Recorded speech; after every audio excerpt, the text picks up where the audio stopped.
تشریف رکھیے.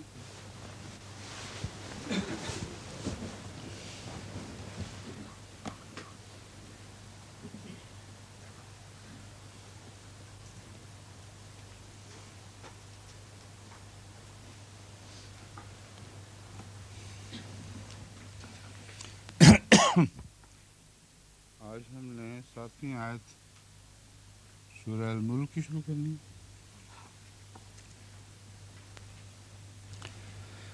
اعوذ باللہ من الشیطان الرجیم. بسم اللہ الرحمن الرحیم. وَلِلَّذِينَ كَفَرُوا بِرَبِّهِمْ عَذَابُ جَهَنَّمَ وَبِئْسَ الْمَصِيرُ.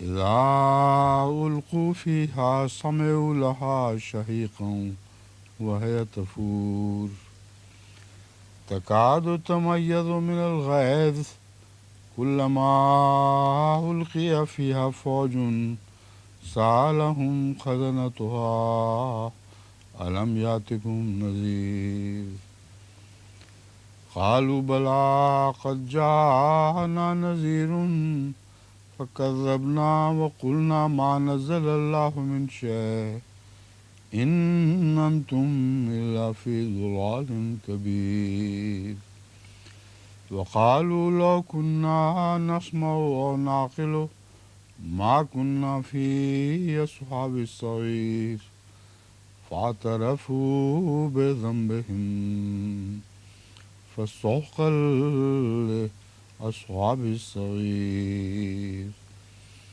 إِنَّ الَّذِينَ يَخْشَوْنَ رَبَّهُم بِالْغَيْبِ لَهُم مَّغْفِرَةٌ وَأَجْرٌ كَبِيرٌ وَأَسِرُّوا قَوْلَكُمْ أَوِ اجْهَرُوا بِهِ إِنَّهُ عَلِيمٌ بِذَاتِ الصُّدُورِ.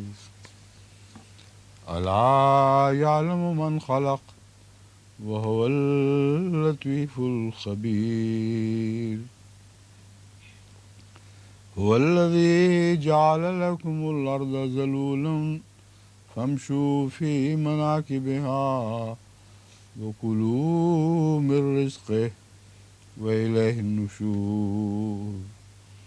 آمنتم من في السماء أن يخسف بكم الأرض فإذا هي تمور أم أمنتم من في السماء أن يرسل عليكم حاصبا فستعلمون كيف نذير. وَلَقَدْ كَذَّبَ الَّذِينَ مِنْ قَبْلِهِمْ فَكَيْفَ كَانَ نَكِيرِ. أَوَلَمْ يَرَوْا إِلَى الطَّيْرِ فَوْقَهُمْ صَافَّاتٍ وَيَقْبِضْنَ مَا يُمْسِكُهُنَّ إِلَّا الرَّحْمَنُ إِنَّهُ بِكُلِّ شَيْءٍ بَصِيرٌ. أَمَّنْ هَذَا الَّذِي هُوَ جُنْدٌ لَكُمْ يَنْصُرُ لَكُمْ مِنْ دُونِ الرَّحْمَنِ يَنْصُرُكُمْ مِنْ دُونِ الرَّحْمَنِ یعنی يَنْصُرُكُمْ نہیں پڑھے گا. اچھا. أَوَلَمْ يَرَوْا إِلَى الطَّيْرِ فَوْقَهُمْ صَافَّاتٍ وَيَقْبِضْنَ مَا يُمْسِكُهُنَّ إِلَّا الرَّحْمَنُ إِنَّهُ بِكُلِّ شَيْءٍ بَصِيرٌ.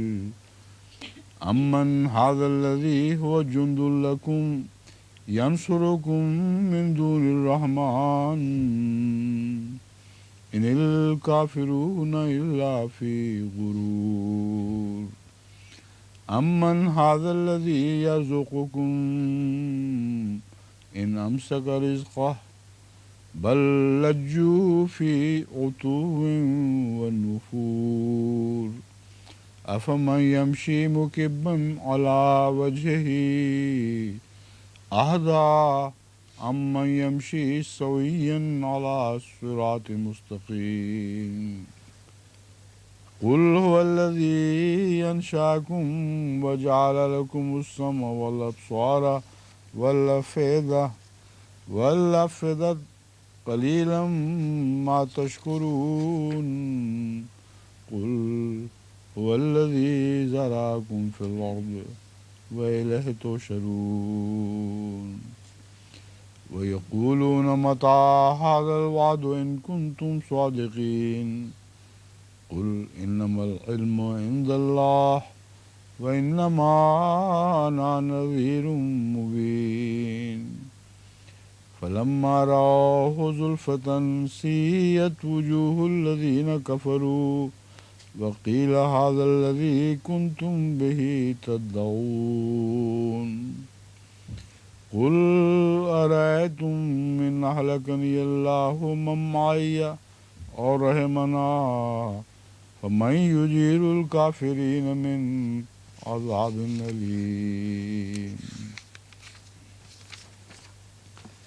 قل هو الرحمن آمنا به وعليه توكلنا فستعلمون من هو في ضلال مبين قل أرأيتم إن أصبح ماؤكم غورا فمن يأتيكم بماء معين. آج کے ترجمے کا درس شروع کرنے سے پہلے ایک قرضہ ہے پرانا اتارنے والا.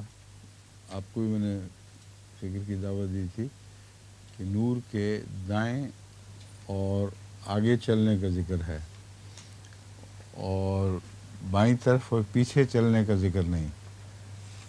اس ضمن میں نے گزارش کی تھی کہ مجھے یاد پڑتا ہے کہ کسی خطبے میں نے تفصیل سے اس مضمون پر روشنی ڈالی ہوئی ہے پہلے. تو وہ تلاش کے لیے کہا تھا ان کو شکری صاحب کو، تو وہ ڈیٹرائٹ کا جون کا خطبہ ہے جس میں اس مضمون پر تفصیل سے روشنی ڈالی ہے. خلاصہ کلام اب چونکہ ایک دفعہ سوال اٹھ چکا ہے، ذہنوں کو گرید رہا ہوگا، وہ بیان کرنا ضروری ہے. خلاصہ کلام یہ ہے کہ دائیں طرف روحانی ترقیوں کی طرف ہے اور بائیں طرف دنیاوی امور کی طرف ہے، اور آگے آگے بڑھنا اہل نور کا یعنی روحانی لوگوں کا جو تقاضا کرتا ہے کہ آگے بھی نور ہو. بائیں طرف نور کا اس لیے ذکر نہیں کہ دنیا میں وہ غلطیاں کر سکتے ہیں اور کرتے رہتے بھی ہیں اور نقصان بھی اٹھا جاتے ہیں، اس کی کوئی ضمانت نہیں ہے. لیکن یہ ضمانت ہے کہ دنیا کی غلطیوں کو اللہ تعالیٰ معاف فرما دے گا، درگزر سے کام لے گا اور اس کے بسا اوقات نقصان ان کو نہیں پہنچنے دے گا، مگر ان کی دنیا بھی نور ہے یہ نہیں کہا جا سکتا. تو یہاں نور کو اس معنی میں استعمال فرمایا گیا ہے کہ اللہ تعالیٰ ان کے دین کی تو ضمانت دیتا ہے کہ یہ وہ خدا کے بندے ہیں جن کا دین روشن رہے گا اور وہ اس روشنی کے راستے کے ذریعے سے تیزی سے آگے بڑھیں گے. یس صاحب میں مراد یہ ان کے آگے آگے بھاگ رہا ہے. دوسرا پہلو اس میں یہ بیان ہو گیا ہے کہ آگے آگے تیز بھاگتا ہو تو چھوڑ کے تو نہیں جا سکتا، ان کو لازم ہے کہ پیچھے آنے والے بھی اسی تیزی سے بھاگ رہے ہیں، اور جب دائیں طرف ان کے نور ساتھ ساتھ تیزی سے بڑھ رہا ہے تو اگر وہ آگے نکل جاتا تو دائیں طرف کیسے رہ گیا. تو آگے بھاگنا اور دائیں طرف بھاگنے نے اس بات کی ضمانت دے دی کہ وہ بے انتہا تیز رفتار ہیں اللہ تعالیٰ کے رستوں پر چلنے والے، اور جتنی بھی ان کی رفتار کی تیزی ہے ان کا نور ساتھ ہی رہتا ہے، ان سے کبھی بھی وہ بے وفائی نہیں کرتا، یعنی نور نہیں بے وفائی کرتا. دوسرے معنوں میں وہ اس نور سے بے وفائی نہیں کرتے. تو یہ مضمون تھا جس کی طرف میں نے اشارہ کیا تھا کہ میں انشاءاللہ آئندہ کسی مجلس میں اس کو بیان کروں گا. یہ ہو گیا نا، یہی بیان ہوا تھا نا اس میں. ہاں ٹھیک ہے. اب اس آیت کا ترجمہ شروع کرتے ہیں. وَلِلَّذِينَ كَفَرُوا بِرَبِّهِمْ عَذَابُ جَهَنَّمَ، اور جن لوگوں نے کفر کیا بربہم اپنے رب کا، عذاب جہنم ان کے لیے کفر ہے، للذین میں ان لوگوں کے لیے جنہوں نے کفر کیا اپنے رب کا، جہنم کا عذاب ہے، وہ بئس المصیر، اور وہ بہت برا لوٹنے کا آخری مقام ہے۔ اذا القوا فیہا سمعوا لہا شہیقا وہی تفور، جب وہ اس میں جھونکے جائیں گے وہ اس کی ایک چیخنے کی سی آواز سنیں گے۔ شہیقاً ایک آواز، اور شہیقاً کو چیخنے جیسی آواز کہتے ہیں، چیخ نہیں بلکہ چیخ جیسی آواز ہوگی، ایک چیخنے کی سی آواز سنیں گے اور وہ جوش مار رہی ہوگی۔ تکاد تمیز من الغیظ، قریب ہے کہ وہ غیظ سے پھٹ جائے۔ کلما القی فیہا فوج، جب بھی اس میں کوئی گروہ جھونکا جائے گا۔ فوج کا ترجمہ جماعت کیا جاتا ہے عموماً، لیکن فوج میں اور بھی کئی مفاہیم داخل ہیں۔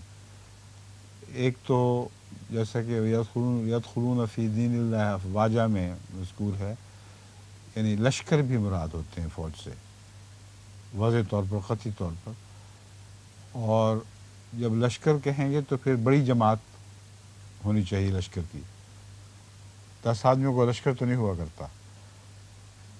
تو جو دین میں وہ لشکر در لشکر داخل ہوں گے یا فوج در فوج داخل ہوں گے، ترجمہ کیا جاتا ہے، وہاں جماعت کا ترجمہ کرنا بھی مناسب ہے۔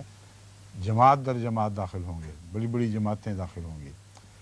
لیکن یہاں ایک تو تذکیر و تانیث کی نسبت سے گروہ کا ترجمہ زیادہ مناسب ہے، کیونکہ گروہ بھی مذکر ہے اور یہاں لفظ فوج بھی مذکر ہے، اور آگے سارے مذکر کے طور پر حوالے ہیں سارے، تو اس لیے یہاں اس کو میں تبدیل کر لیا۔ پہلے فوج لکھا ہوا تھا، اب یہ کر دیا ہے کہ جب اس میں کوئی گروہ جھونکا جائے گا۔ گروہ کا لفظ ان سب پر چشمہ ہو سکتا ہے۔ اس کے داروغے ان سے پوچھیں گے، اس گروہ والوں سے، گروہ کے ممبران سے پوچھیں گے، کیا تمہارے پاس کوئی ڈرانے والا نہیں آیا تھا؟ الم یاتکم نذیر، قالو بلا، وہ کہیں گے کیوں نہیں، قد جاءنا نذیر، ہمارے پاس ڈرانے والا ضرور آیا تھا۔ فکذبنا وقلنا ما نزل اللہ من شیء، فاقت ترجمہ ہم نے مگر کر دیا ہے، بس کیوں نہیں، ہاں؟ بس میں کیا حرج ہے؟ کیوں جی مومن صاحب ہے نہیں نا کچھ بہتر ہے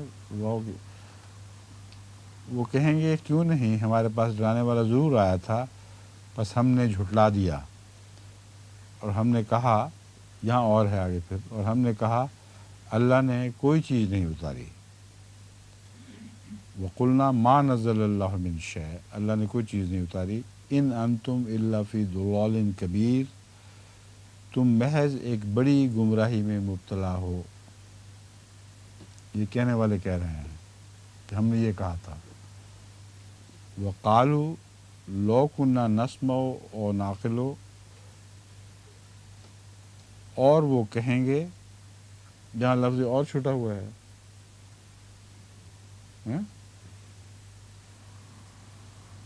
تسلسل کے لحاظ سے بھی اور ویسے بھی لکھا بھی ہوا، اور یعنی عربی میں واو ہے۔ وقالو، اور وہ کہیں گے اگر ہم سنتے یا عقل سے کام لیتے، سنتے کے ساتھ بریکٹ میں غور سے لکھ دیا ہے ہم نے، تو وضاحت کی خاطر، کیونکہ سنتے تو وہ تھے ہی، ورنہ یہ باتیں کیسے کہتے کہ یہ کہا انہوں نے، یہ کہا، مطلب یہ ہے کہ غور سے نہیں سنا ہم نے۔ اگر ہم غور سے سنتے یا عقل سے کام لیتے، ما کننا فی اصحاب السعیر، ہم آگ والوں میں شامل نہ ہوتے، شامل بریکٹ میں ہے، آگ والوں میں نہ ہوتے، شامل میرے تو خیال میں مضمون میں بھی داخل ہے، بریکٹ اڑائی بھی جا سکتی ہے، کیوں جی اڑائی جا سکتی ہے، اڑانے بیکار ہے بریکٹ، ہم آگ والوں میں شامل نہ ہوتے۔ فاعترفوا بذنبہم، پس انہوں نے اپنے گناہ کا اعتراف کر لیا۔ فسحقا لاصحاب السعیر، پس ہلاکت ہو آگ والوں کے لیے۔ یہاں کسی جگہ پس کو تو میں بدلنا اردو روانی کے لحاظ سے مناسب ہوگا یا نہیں؟ یہ دونوں جگہ پس ہی چاہیے۔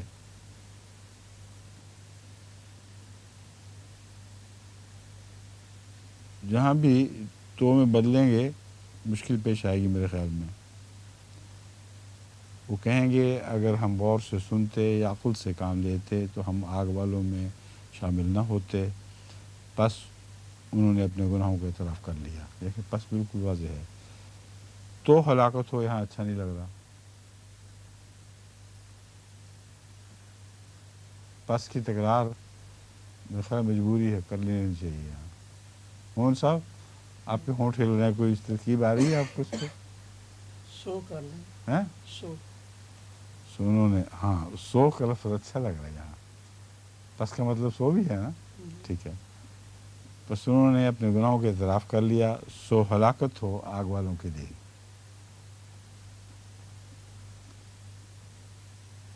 ان الذین یخشون ربہم، یقیناً وہ لوگ جو اپنے رب سے غیب میں ڈرتے ہیں، ربہم بالغیب لہم مغفرۃ واجر کبیر، ان کے لیے مغفرت اور بہت بڑا اجر ہے۔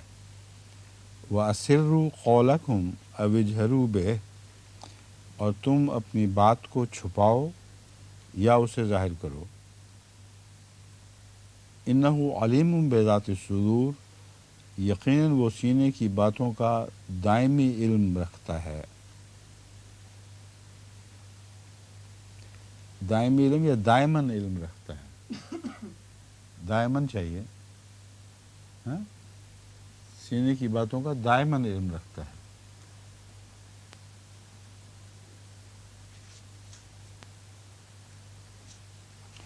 یا وہ دائماً سینے کی باتوں کا علم رکھتا ہے، ان کے ساتھ اگر لگانا تو وہ بھی ٹھیک ہے، دائماً علم رکھتا ہے۔ ہاں؟ الا یعلم من خلق وهو اللطیف الخبیر، کیا وہ جس نے پیدا کیا نہیں جانتا، جبکہ وہ باریک در باریک باتوں پر نظر رکھنے والا اور باخبر ہے۔ الا کا ترجمہ دو طرح سے ممکن تھا، خبردار کے معنوں میں بھی۔